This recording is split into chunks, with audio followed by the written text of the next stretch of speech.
Canadian immigration के ऊपर पूरी दुनिया में जो स्टैटिस्टिक एनालिसिस करते हैं वो हमारी लॉ फर्म करती है। और 2026 का क्या ट्रेंड है, गवर्नमेंट्स के क्या प्लान है, क्या बड़ी वजह है कि वीजा रिजेक्ट हो रहे हैं? क्या फिर लोग अप्लाई करना बंद कर दें? कनाडा की इमिग्रेशन पहले नंबर पे तो आप ये ज़हन में रख लें कि जो कंट्री वाइज का कोटा नहीं है। एप्लीकेशन जो अब सबमिट करना एक बहुत बड़ा आर्ट है। कनाडा में अगर आपका स्टडी प्लान अच्छा नहीं है तो आपके चांसेस नहीं है। अगर आपकी डिग्री या प्रोग्राम कॉलेज में आपने एडमिशन लिया तो आपके चांसेस कम है। 4 से 6 महीने की बैंक स्टेटमेंट होनी चाहिए। हमारे लोग क्या करते हैं कि बैंक स्टेटमेंट को वो 2 महीने की जमा कर दी, पैसे लेके 3 महीने नहीं। Immigration is an art. Travel history की बेस पे वीजा ऑफिसर वीजा नहीं रिजेक्ट कर सकता। दुबई वीजा ऑफिसर को मोस्ट डिफिकल्ट वीजा ऑफिसर कहा जाता है। मैंने उनको दिखाया कि भाई जी उसके बगैर ये नहीं रह सकता। अगर आपने किसी को स्पॉन्सर करना है तो आपने क्या करना है, पहले नंबर पे आपने अपना स्टेटस बताना है क्या है।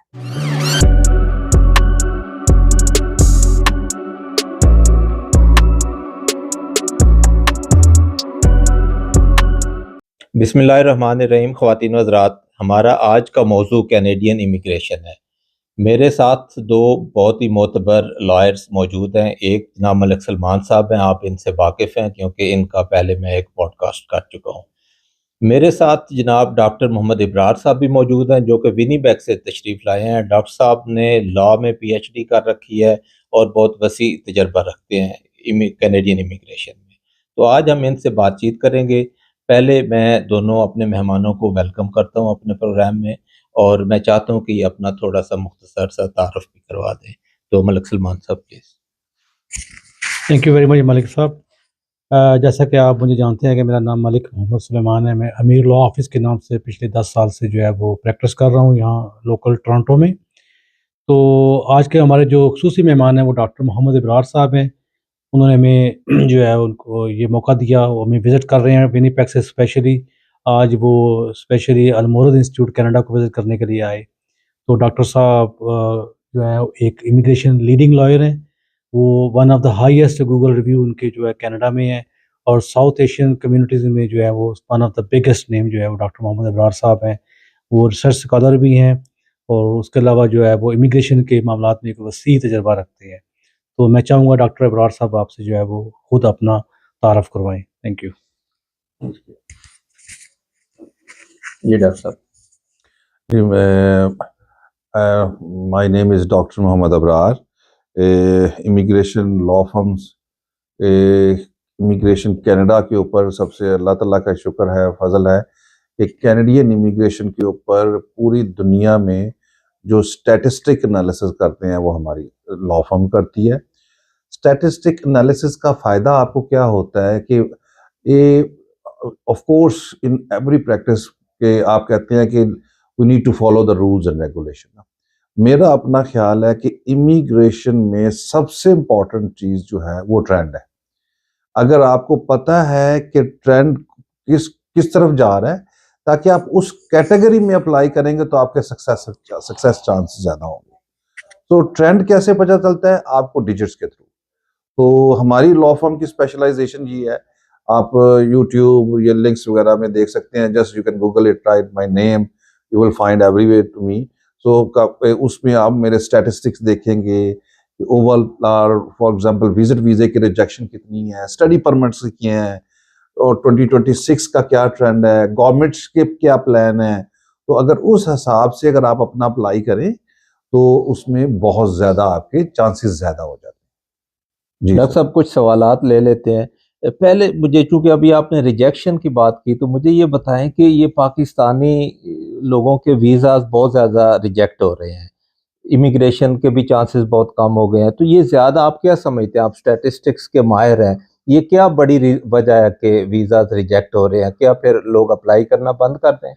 नहीं सर, असल में सबसे बड़ी बात तो है, सबसे बड़ा जो मेन चीज़ है ना रिजेक्शन की, जो मेरा अपना ख्याल है कि कनाडा की इमिग्रेशन पहले नंबर पे तो आप ये ज़हन में रख लें कि जो कंट्री वाइज का कोटा नहीं है, ये आप ओपन कोटा है। जितना मर्जी जिसकी एप्लीकेशन अच्छी होगी पूरी दुनिया में वो फर्स्ट पे आएगा। जो अभी तक मेरा 2026 के पर्टिकुलर स्टडी परमिट, शायद बाद कुछ कैटेगरीज में हैं वो कोटा होंगे, मगर जब हम इसके मुतालिक बात करते हैं सबसे बड़ी वजह रिजेक्शन की जो है, एप्लीकेशन जो अब सबमिट करना एक बहुत बड़ा आर्ट है। अगर हम पर्टिकुलर स्टडी परमिट के हिसाब से देखते हैं तो स्टडी परमिट में सबसे मेजर पोर्शन, क्योंकि हमारे जो लोग इमिग्रेशन का काम कर रहे हैं पाकिस्तान में, ज्यादातर लोग यूके की तरफ जाते हैं। यूके में आपका परसेंटेज डिग्री में, लास्ट डिग्री में, वो दैट इंपॉर्टेंट। कनाडा में टोटली डिफरेंट है। अब लोग वही गाइड करने वाले। कनाडा में अगर आपका स्टडी प्लान अच्छा नहीं है तो आपके चांसेस नहीं है।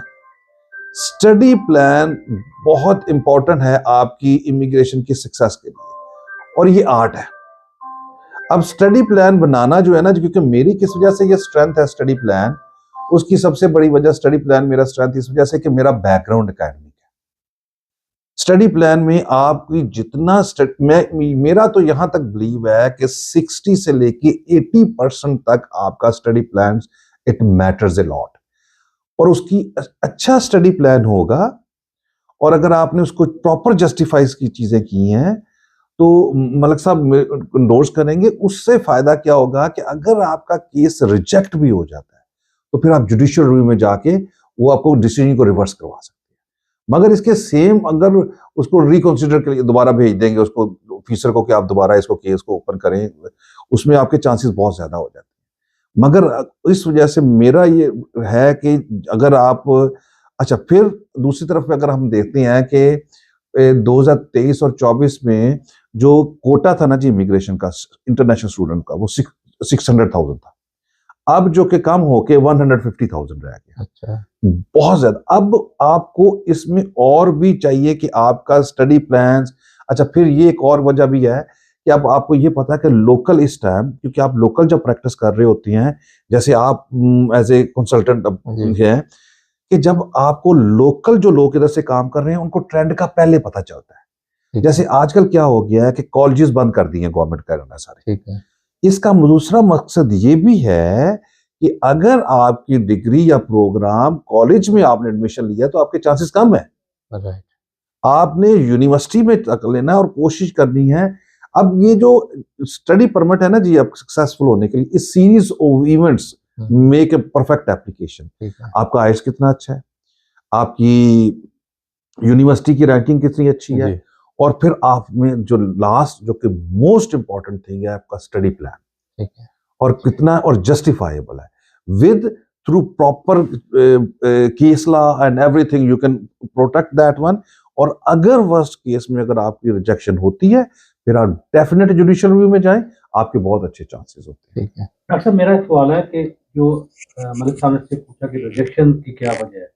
जो विजिट वीजा है जो पाकिस्तान से मोस्टली लोग अप्लाई करते हैं, उसमें रिजेक्शन जो रेट है वो काफी हाई है, उसकी क्या रीजन है? इस टाइम जो लास्ट हमने 2025 का अगर आप मेरे यूट्यूब में जाके देखें ना, तो रिजेक्शन की रेशियो गालबन जो है वो ओवरऑल 40% कनाडा में रिजेक्शन की रेशियो थी पिछले 2025 में, और पाकिस्तान से रिजेक्शन की वीजा थी 55%। अच्छा, मैं आपको एक एग्जांपल देता हूँ जिसको आपको ज्यादा अंडरस्टैंडिंग की होगी चीजें। दो एग्जांपल देता हूँ, आप समझ लग जाएंगे इस तरह का।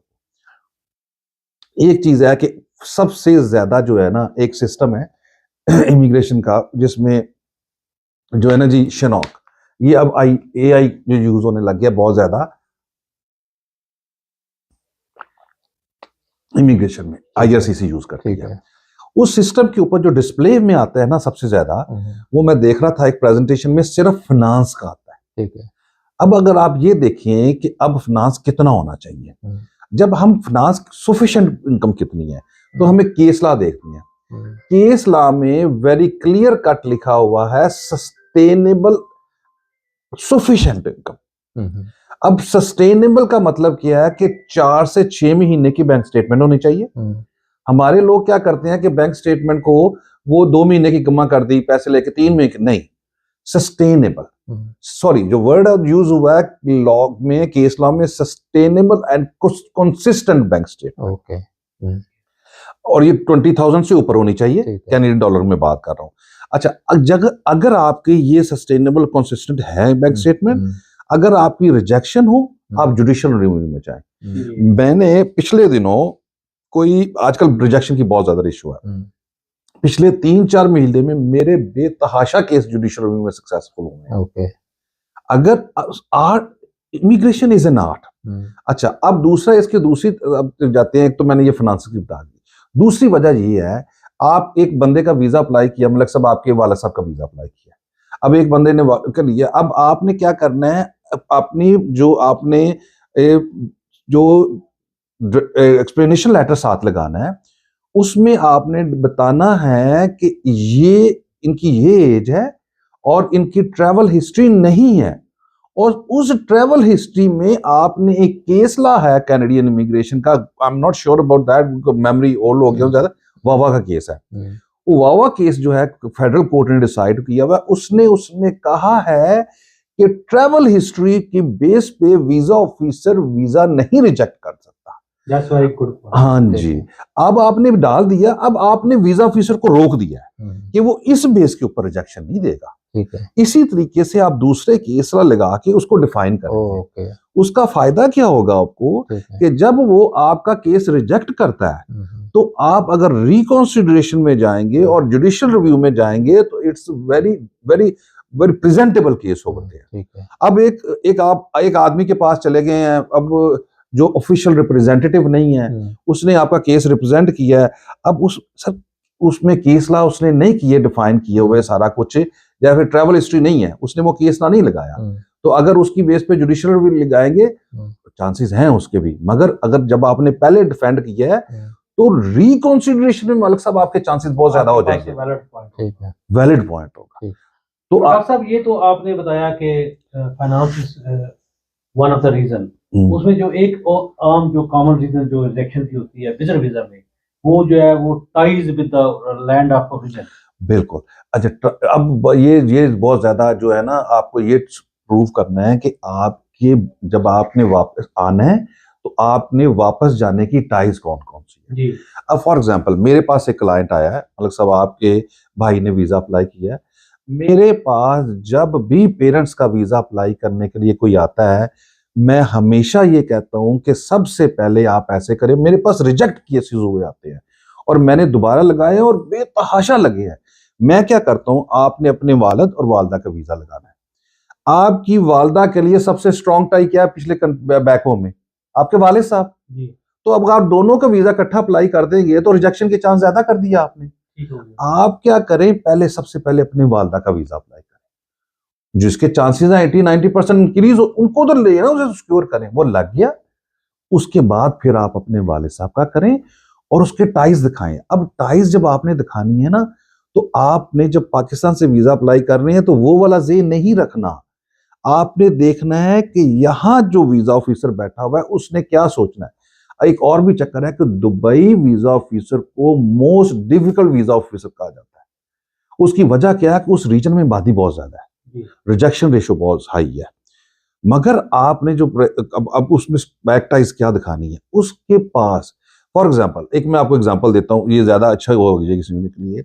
अब पाकिस्तान में लोगों ने कुत्ते वगैरह कम रखे हुए हैं ना जी, अब हाँ पेट्स कम है। अब जो पेट्स आप इधर रखते हैं ना, जो लोगों ने यहाँ रखी हैं, कैट रखी है, डॉग रखा हुआ ऐसा जी, उसको ये ट्रीट करते हैं अपने बच्चों की तरीके से।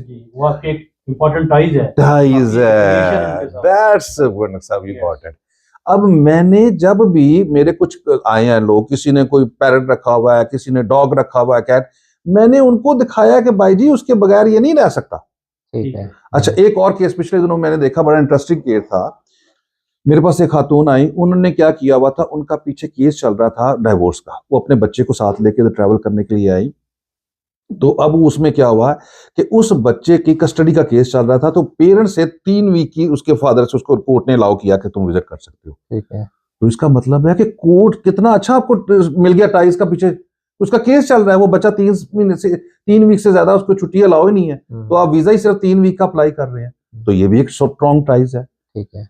वीजा अप्लाई करना जो है ना जी, visa officer is a human being. आपने किसी भी एंगल से उसको ये कन्विंस करना है कि इसने जाना ही जाना है वापस। राइट। तो सबसे पहले कोशिश करें, अगर एक तो या अगर आप फैमिली का वीजा अप्लाई कर रहे हैं ना साजी, या तो फिर करोड़ों रुपया ना उनके पास, bank statement, finances so much होने चाहिए कि वो जस्टिफाई हो, पूरी फैमिली आ सकती है। अब हम क्या कहते हैं जी, एक बड़ा किस वजह से आ रही है, सालगिरह से आ रही है। ये इधर हमने सालगिरह किया है, नया घर खरीदा है, 20 सालगिरह की है, आपने नया घर खरीदा है, आपके पास इतने फाइनेंसेस हैं कि जिसकी बेस के ऊपर आपका एक गेस्ट आ रहा है, वो आप अब एक गेस्ट आए ना जी, एक मियाँ बीवी और 3 बच्चे या 2 बच्चे आए ना जी, 4 मेहमान। मलिक साहब आपके घर में कोई एक मेहमान, 4 लोग 1 महीने के लिए रहते हैं ना जी आके, इसका मतलब है कि आपका 20,000 का महीने का खर्चा है। आपने उनको विजिट करवाना है, आपने लोगों पे लेके जाना है, आपने खाने खिलाना है, आपने होटल करवानी है, तो या तो आप अपना शो करें। तो ये बड़ी इंपॉर्टेंट चीजें हैं कि उसको जस्टिफाई करना है आपने कैनेडियन सोसाइटी के साथ। Right right. जी सर सर। मैं मतलब साहब आपकी इजाज़त से आखिरी सवाल करना चाहूँगा, प्रोग्राम को रैप करने का वक्त भी आ गया है। जो यहाँ से हम स्पॉन्सर लेटर भेजते हैं, जो कि मेरे ख्याल में कोई जो है वो एक फॉर्मेलिटी है, कोई ओब्लिगेशन नहीं है, कोई not one of the requirement for visit visa, उसकी क्या अहमियत है? मेरे पास एक पिछले दिनों एक बंदा आया जी, उसने कहा जी कि मैंने ना अपने कॉन्विकेशन हो रही है, मुझे 11 आप लेटर कर दें, वो नोटरी कर दें, मैंने 11 लोगों को अप्लाई करना है उसके लिए। जी। भाई 11 का मतलब कि 11 लोगों को वीजे लग जाएंगे? नहीं। मतलब साहब अगर आपने किसी को स्पॉन्सर करना है तो आपने क्या करना है, पहले नंबर पे आपने अपना स्टेटस बताना है क्या है। जी। अगर स्पॉन्सर करने वाला सिटीजन है और एक स्टडी परमिट के ऊपर है, सर स्टेटस में फर्क आ रहा है। दूसरे नंबर पे आपने अगर स्पॉन्सर करना है अपने दोस्त को, आप लॉयर हैं, आप फर्क हो गया सर जी। और मैं एक कॉमन आदमी हूं, मैं इधर 3,000 कमा रहा हूं, आपने लगाया कि आप 30,000 रुपये महीने का कमा रहे हैं, आपने अपने फाइनेंसिस शो किए, उस फाइनेंसिस में आपने अपनी कॉरपोरेशन की रजिस्ट्रेशन दिखानी है, उसमें आप बोर्ड ऑफ डायरेक्टर्स हैं, उसके सोल ऑनर हैं, आपने टाइज लगानी है। आपके अगर डॉक्यूमेंट साहब सारे जाएंगे तो फिर उसका आपका केस स्ट्रांग होगा। अगर आपने खाली सिंपल इनविटेशन भेज दिया, I don't think it will कोई इस किस्म का कोई इम्पैक्ट। उसकी वजह क्या है, उन वीजा ऑफिसर भी बड़े समझदार हो चुके हैं यूए वाले, उनको पता है कि अगर मैंने एक इनविटेशन भेज दिया है तो जो लोकल बैठे हुए लोग, इतना ज्यादा फ्रॉड है, उसको कॉपी पेस्ट करके नाम चेंज करके दूसरे अप्लाई कर रहे हैं। मगर जब आपने पूरी चीजें साथ लगाई हैं, रिलेशनशिप, अगर आप अपने दोस्त को बुला रहे हैं, आप कहते हैं जी वो मेरे लॉ का ग्रेजुएट का साथ, आप वो ग्रुप फोटो लगाएं साथ उसकी, आप पूरी हिस्ट्री रिलेशनशिप प्रूव करें, एविडेंस आपने प्रूव करना है, सीरीज ऑफ चेन आपने बनानी है, आप फिर आप देखें वीजा कैसे रिजेक्ट। चले, थैंक यू सो मच। बड़ा तफसील से आपने पूरा ये बता दिया कि रिजेक्शन की मेन क्या वजूहात हैं, और मेरे ख्याल में सब नाजरीन ने सीखा होगा। और अगर इस बारे में कोई सवालात हैं तो ज़रूर लिखें, हम डॉक्टर साहब को दोबारा ज़हमत देंगे। और इसके साथ ही मैं शुक्रिया अदा करता हूँ मलिक सलमान साहब का और जनाब डॉक्टर इब्रार साहब का, और अगले प्रोग्राम तक के लिए इजाज़त दें। अल्लाह हाफ़िज़।